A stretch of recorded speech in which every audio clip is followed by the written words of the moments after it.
Hey guys, welcome back to the calculus channel. I'm going to go ahead and work some problems from your homework of 3.1, the chain rule. First, I'm going to work these 4 problems that you guys see here, 1, 2, 6, and 7. If you guys already did them, just please check them. If you haven't, try to understand why I do what I do in every problem, okay? So anyway, let's start right away.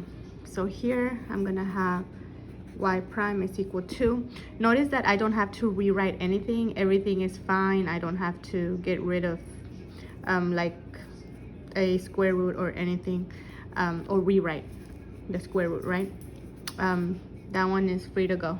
So chain rule says to bring the exponent to the front, leave the inside function alone, take 1 away from the exponent, and 4 minus 1 is 3. Chain rule says you always multiply, and now take the derivative of the inside function, which in this case is 3x minus 2, and the derivative of that is just 3. Okay, so you're done. Now you just have to simplify. Put your, oh my gosh, put your numbers, your constants up front, and 4 times 3 is just 12, and leave the 3x minus 2 cubed alone. So number 1 was pretty easy. Okay, remember with chain rule you have functions inside of the functions, okay, and you always start with the outer function first. Now number 2, very similar to number 1. I don't have to rewrite anything, so I can go straight into finding the derivative. Take the derivative of the outer function, which in this case is the cubed part, bring the 3 to the front. There's already a number there, just multiply them out. 3 times 5 is 15. Leave the inside alone and take 1 away from the exponent, you have 2. Okay, with chain rule you always multiply. Now take the derivative of the inside function, which I just underlined, and the derivative of that is negative 2x. Okay, and then just rewrite, make it look pretty, because that does not look pretty at all. Negative 2x times 15 is just negative 30x. 2 minus x squared, and all of that squared. And that is your answer for number 2. Let's do number 6 really quick. Okay, yeah, okay, I was just checking to see if I copied it down right. All right, so here you have 2 options. You can either go ahead and try doing the quotient rule, but as I said in class today, I don't really like the quotient rule, so if I can get rid of it, I will. Like here, I can get rid of it. I can rewrite this function as negative 2 parentheses x squared minus 3x minus 4 to the power of negative 2. So actually I'm gonna write it down here because over here it went too far. So negative 2 stays, and then you're just bringing all this guy up to the numerator, but change the exponent to a negative. So these 2 are the same function. Okay, now you can do the chain rule. Y prime is equal to, bring the exponent to the front. If there's already a number there, just multiply them, and negative 2 times negative 2 gives you positive 4. Leave the inside function alone. Take 1 away from your exponent, and negative 2 minus 1 gives you a negative 3. Chain rule says to always multiply. Now take the derivative of the inside function, which in this case is what I just underlined. So the derivative of that is 2x minus 3. So technically that right there is your derivative. You just have to make it look pretty, simplify. So y prime is equal to, as soon as you see a negative exponent, guys, you need a fraction. Okay, so if it helps you to make everything a fraction, please do, so you can keep straight what stays on your numerator and what stays in your denominator. So I'm going to create this whole big fraction. Okay, go term by term. This 4 is fine, so that's going to stay here in my numerator. That whole thing in parentheses is not fine because it has a negative exponent. So of course I'm going to bring it down here. And this 2x minus 3 is fine too. So I'm done with my numerator, and in the denominator I have that invisible 1, but I'm not going to write it. And here, this invisible 1, again, I'm not going to write it, but remember we brought this guy down. So we have x squared minus 3x minus 4 to the power of positive 3. And then there's another invisible 1 over here. So that's my answer. You can go ahead and leave it like that, or if you really, really want to, you can go ahead and distribute that 4, because it's really easy to distribute to get 8x minus 12 over x squared minus 3x minus 4, all of that cubed. So that's your number 6. All right, number 7. This one, again, 2 different ways of doing it. The first time I did it, honestly, I did it the super long way. But here, I'm just gonna do it. I'm gonna do a shortcut here. So every time you raise a fraction to a power, that power belongs to your numerator and your denominator, okay? So I'm gonna have f of x is equal to 3 squared over 3 minus x. That whole thing is being squared, okay? I can rewrite that as, well, 3 squared is 9. And I can go ahead and bring that up to your numerator. And when I do, that negative 2 exponent, that 2 exponent of 2 will now become negative. So 3 minus x to the power of negative 2. Now take the derivative of that guy, well, the guy I just underlined, and that should be pretty easy. So f prime of x is equal to, bring the exponent down, negative 2 times 9, negative 18. The inside stays alone, take 1 away from your exponent, which is negative 3. Now, with chain rule, you always multiply times the derivative of this inside, which is just negative 1. Okay, and now just clean it up, make it look pretty, simplify. Negative and negative cancel positive, 18 times 1 is 18. And you see how that negative 3 as an exponent, I'm going to have to make it a fraction and bring it down to the denominator. So I would have all over 3 minus x cubed. And that is my answer for number 7, okay? I'm going to pause this really quick, and I'm going to work some more problems. All right, guys, I'm back. We just did the first 4 problems.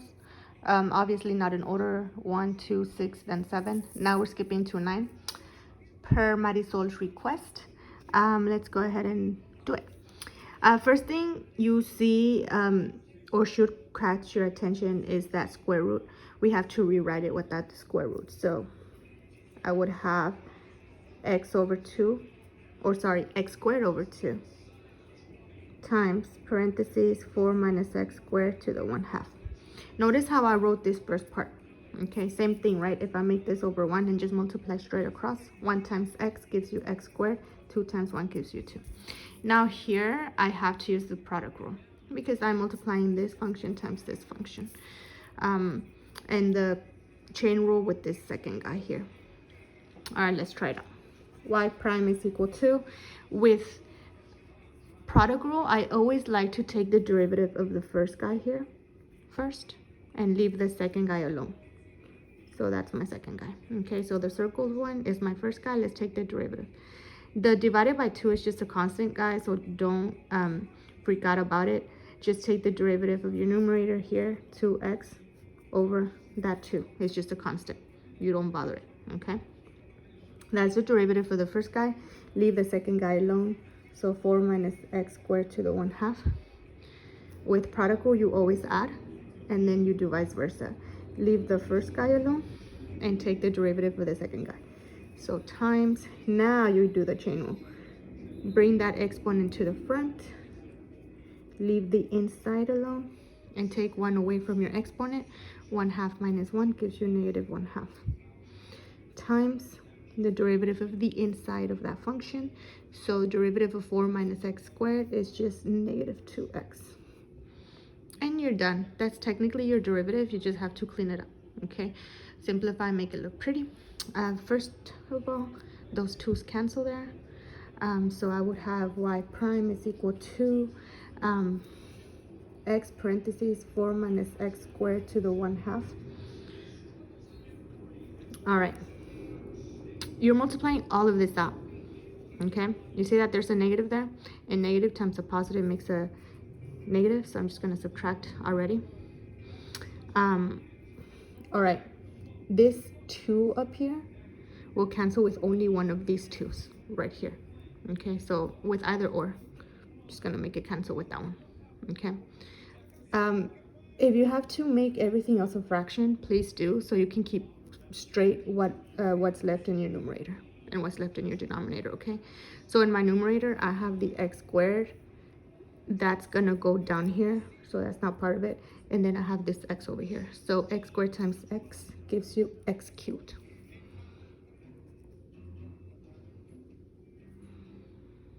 And then in your denominator you have this 2 parentheses, and remember we brought this down because of the negative exponent, but now the exponent will be positive because you brought it down.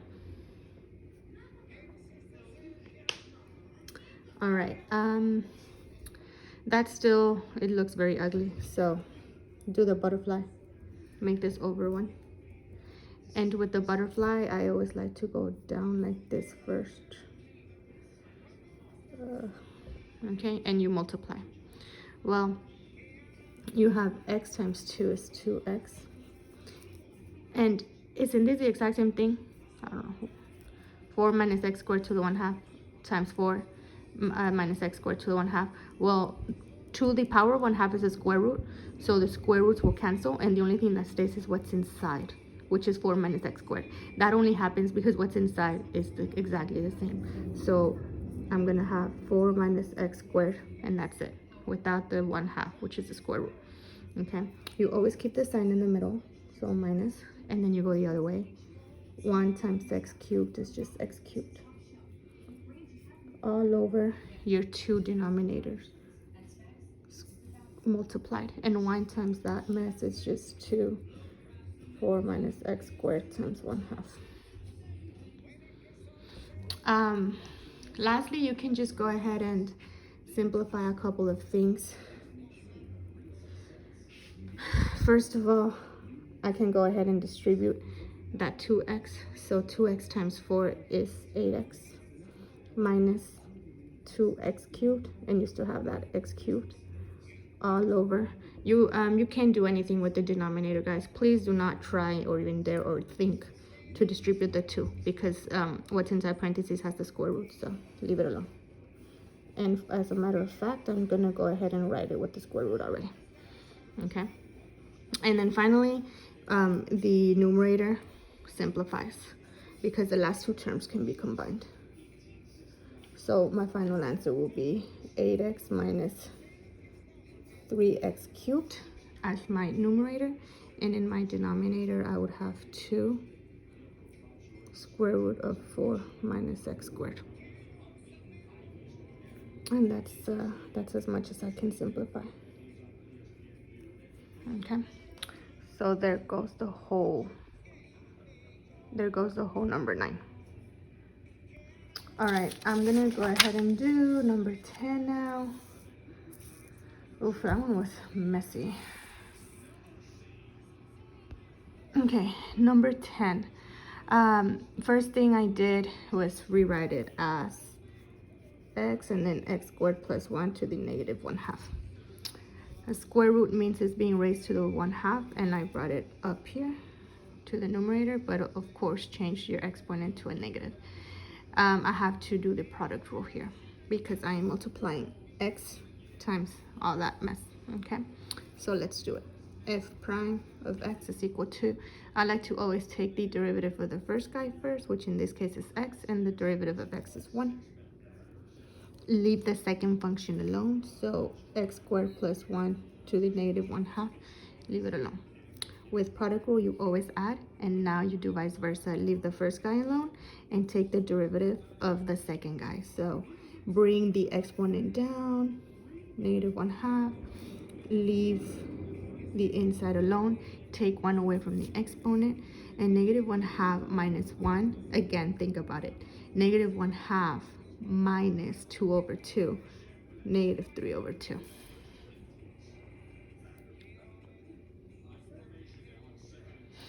And then finally the derivative of the inside, so times 2x, because with chain rule you always multiply. So basically that's your derivative. You just have to simplify because that's very ugly.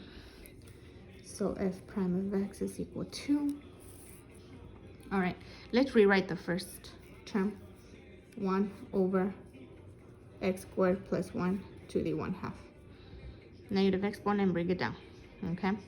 Over here, notice that we're multiplying all of this out, right? Okay, but you do have a negative, so just bring it up to the front here. And then this 2 down here cancels with this 2. And x times x is x squared. So that's the only thing that stays on your numerator. And in the denominator, I'm going to bring this guy because it has a negative exponent. So x squared plus 1 to the power of 3 over 2. And then from there, just like the previous one, I did the butterfly. So I would have equal with butterfly. I go this way first. And 1 times that mess is just gonna be this mess right here. So x squared plus 1 to the 3/2. Keep the sign in the middle always. And then do the other way. X squared times x squared plus 1 to the 1/2. All over your 2 denominators. Multiply. All right, you do have the same base, which is x squared plus 1. So you keep the base and you add the exponents. Well, we already have a common denominator of 2. Just add your numerators, and 1 plus 3 is 4. So you have 4 over 2. Okay. Now, think about it. Every term, and remember, a term is separated by a plus or a minus. So we have one term here, another term here, and the one down here. Every term has an x squared plus 1, right? And so think about how many can cancel. Well, all of them have at least one that they can afford. So let's cancel that, okay? So one of them cancels here. So I would have x squared plus 1. If one of them canceled here, we had 3. Now we have 2. So we have 2 over 2, which is 1. But I'm not going to write it a 1 because it's invisible. Minus x squared. Well, here, it only had 1, right? 1 1/2. So the whole thing cancels. All over. And in the denominator, x squared plus 1. One of them canceled. So instead of having 4 over 2, now you have 3 of them. Okay. And now finally you see how this x squared minus x will cancel. At that point I don't even need the parentheses anymore. So the only thing that stays on my numerator is that 1, and in my denominator you have x squared plus 1 in parentheses to the power of 3 over 2. So that is your number 10. Okay. All right, let's do 12 and 13 quickly. I know I'm going to use disco here because I see sign, so I have to differentiate that. So that one's ready to go. Okay. Chain rule. We have actually 3 different functions here, guys. We have sine, we have e, and 2x, right? So you have to find the derivative of all that and multiply everything out. By chain rule, you always take the derivative of the outside, which is just sine. And the derivative of sine is cosine. And it's positive because you are going from left to right. That's a plus sign. Okay. So derivative of sine is cosine. Leave the inside alone. Chain rule, you always multiply. Now take the derivative of what's next, which in this case is e. Well, the derivative of e is itself, right? But remember, times the derivative of e's exponent, which is 2. So that is your derivative. Just go ahead and write it pretty. Bring your your constants to the front. So I would have 2e to the power of 2x cosine of e to the 2x. And that is my answer for number 12.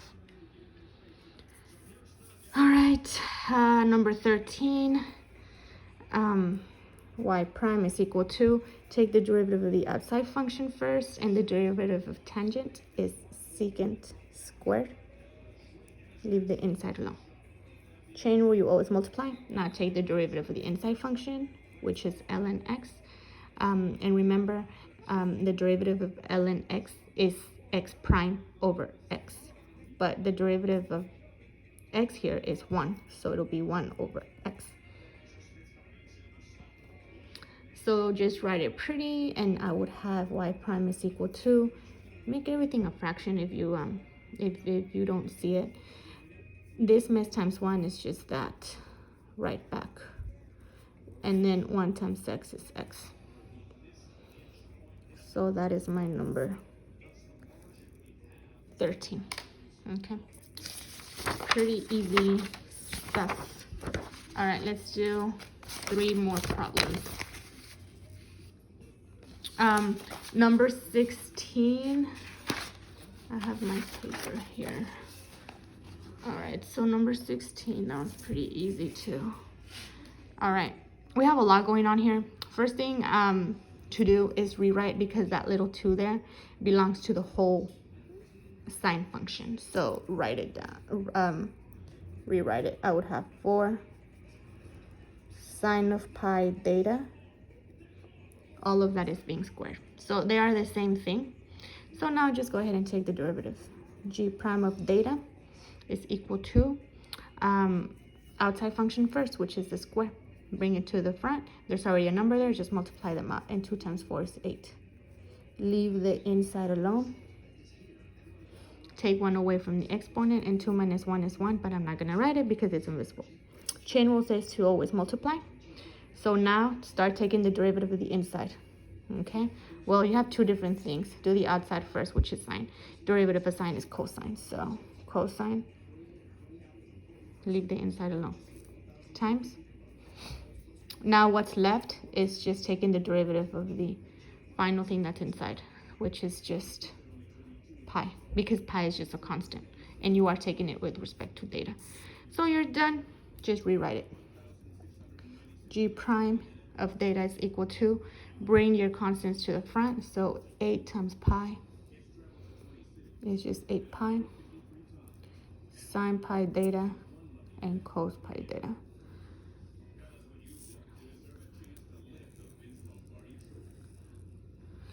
All right, so that's your number 16. All right, number 18, the directions say find the equation of the tangent line at the given point. So there's your equation. Remember, to write an equation of a tangent line or a normal line, you need 2 things, a point and a slope. Well, I already have my point. They gave it to you. The point is 2, 4. Okay, so that was very nice. And my slope is the second thing. So the slope is just the derivative, right? So you have to differentiate this guy. First, rewrite it, because you see a radical here. So rewrite it as raised to a fraction, which is 1/2. Okay, and now you can take the derivative. So y prime is equal to, bring the exponent to the front, leave the inside alone, take 1 away from the exponent. Chain rule, you always multiply, and now take the derivative of the inside, which is 2x plus 3. Okay, so technically that's already your derivative. You just have to rewrite it, and we'll rewrite it because of that negative exponent, right? So I would have y prime is equal to, I know I'm going to have a big fraction there. If you must, please make everything a fraction so you can keep straight what stays on your numerator and what stays in your denominator. So 1 is going to stay, but I'm not going to write it because it's invisible. This next section, I'm going to bring it down here, so I'm not going to write it there, and this is fine, right? So 2x plus 3, and in my denominator I have this 2. That one is invisible, that one's invisible, but remember I brought this down here, and that is just the square root of x squared plus 3x plus 6. Now to find your slope, you just have to plug in your x value into your derivative. So y prime of 2 is equal to, let's plug in 2. 2 times 2 is 4, and 4 plus 3 is 7. So that's my numerator. Denominator, all right, 2 squared is 4, plus 3 times 2 is 6. So 4 plus 6 is 10, plus 6 is 16. Square root of 16 is 4. And 2 times 4 is 8. So my slope is 7/8. Okay, so now we have everything. And we remember we use point slope form. So y minus y1 is equal to m parentheses x minus x1. Okay, and then just plug in. So I have y minus, your y1 is your y value, which is 4. So y minus 4 is equal to, your m is your slope, which we found to be 7/8. And x minus x1, x1 is your x value here, so that's 2.